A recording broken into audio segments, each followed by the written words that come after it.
are you okay? I'm a first aider, can I help you? Not responsive, can you help me call 911? Can you go inside the school and get Iggy? So this is actually very important, okay? We're doing three things at the same time. Number one, we're checking responsiveness. Hey, are you okay? Number two, we're getting consent. Can I help you? Very important to get consent. Okay? He is unconscious, he cannot hear me. Can I help you? I have a right to help him because it's called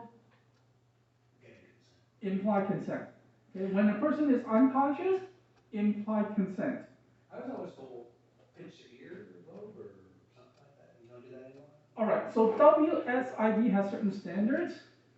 Gently tapping on the shoulder, that's WSIB. There are other organizations, they have their own standards. So, yeah. So just tap. And if they're conscious and they say no? Oh, absolutely, no. If they're conscious and say, nope, don't help me, absolutely do not help. What you're going to do is just going to call 911, and that's all you need to do. And say. Yes. All right, so again, unconscious adult implied consent, which means he cannot respond, he cannot hear me. The law assumes he gave me consent to help. Can you guys think of another situation where you have implied consent? Is it another person, a relative perhaps, is there? Close. I think what you're trying to say. Children. Okay, so when we're dealing with a child, remind me what the age of a child is. Child, 1 to 8. Yes. 1 to 8, we have implied consent. Okay? What that means is we're going to ask permission from the parent or from the guardian.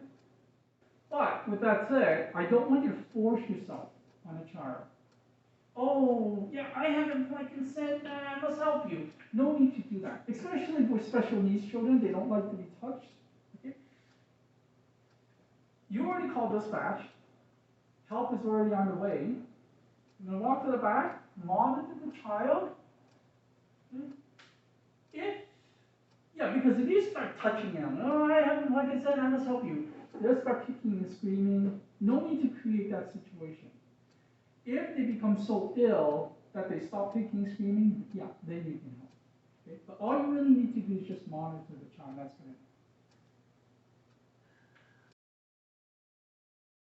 help. Okay, you're in a classroom. Okay. And I'm thinking to myself, okay, with my 8, 10 kids. And the aisle is what? That narrow, and the seats are like. Oh, absolutely. So I got to get this child on the ground. Oh, okay, Jim, let me ask you a question. When you say get him on the ground. I know what you're saying, but when I think the better phrase is when emergency responders, because the fire department's going to show up, the police are going to show up, the paramedics are going to show up, like everybody's showing up. Sure. If you feel a rib crack or something. Oh, thanks for bringing it up. Okay. I was going to go to that, but since you brought it up. Don't be afraid when you hear cracking. Now, I gotta warn you guys, if the person is 20s, maybe 30s, you can get away with doing CPR without cracking his ribs, okay? But once you reach 40, 50, for sure 60 and 70 and 80, you will crack the ribs, okay? In fact, if you're not cracking the ribs, you're not going deep enough. Okay? Now, it may not stick all the skin, but inside, because it's cracked, it's going to puncture the lungs. Lots and lots of damage. It's not a natural thing we're trying to do. We're born with this rib cage, breastbone, to protect the heart and the lungs. Very, very rigid. Yet, we need to go deep enough, 5 to 6 centimeters, in order to squeeze the heart. And if Michelle is, in a real life situation, Michelle is worried, oh, I don't want to go too deep because I'm cracking his ribs, so let me be a little bit gentle. completely pointless. You must as well not do it. You need to crack the whips. Damage, isn't the whole point of doing CPR on somebody is to promote recovery? And the answer is no.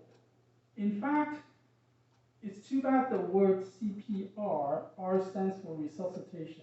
It does stand for resuscitation, but it's unfortunate. And I say it's unfortunate is because it almost gives the people the impression the point of doing CPR is to resuscitate them. Well, let me do this, and all of a sudden, the person would stop. Thank you, I can breathe now. That is actually not going to happen. The chance of that happening is probably 0.1 chance. The reason why we do CPR is to keep them viable. And what the word viable means is we keep the blood flowing as we squeeze the heart, keep the blood flowing, keep giving him oxygen so that his brain and heart doesn't go. In fact, let me ask you guys this question. Do we stop CPR when the person is dead?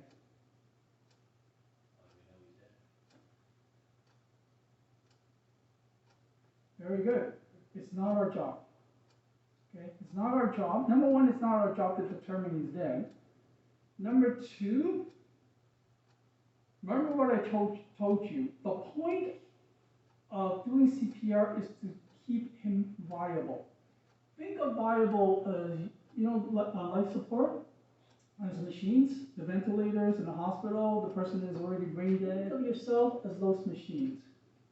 My job is not to resuscitate them,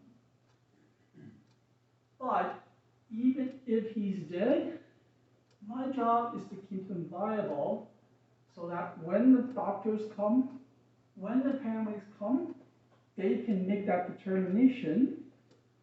But even if they determine that he is dead, you keep doing that because you want to keep him viable so that the family members can have one last chance to say their goodbyes.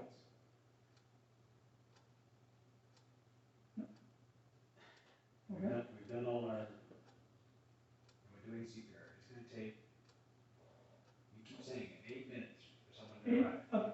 Approximately 8 minutes. Yes. So in 10 minutes, there should be somebody, roughly, someone's coming to my bus. Right? When you say somebody coming to the bus, you CPR, don't mean fire department, police, someone's coming to my bus. in 8 minutes. Well, 8, 10, 12, Okay. 15 minutes, but someone's coming to the bus. Yes. Okay.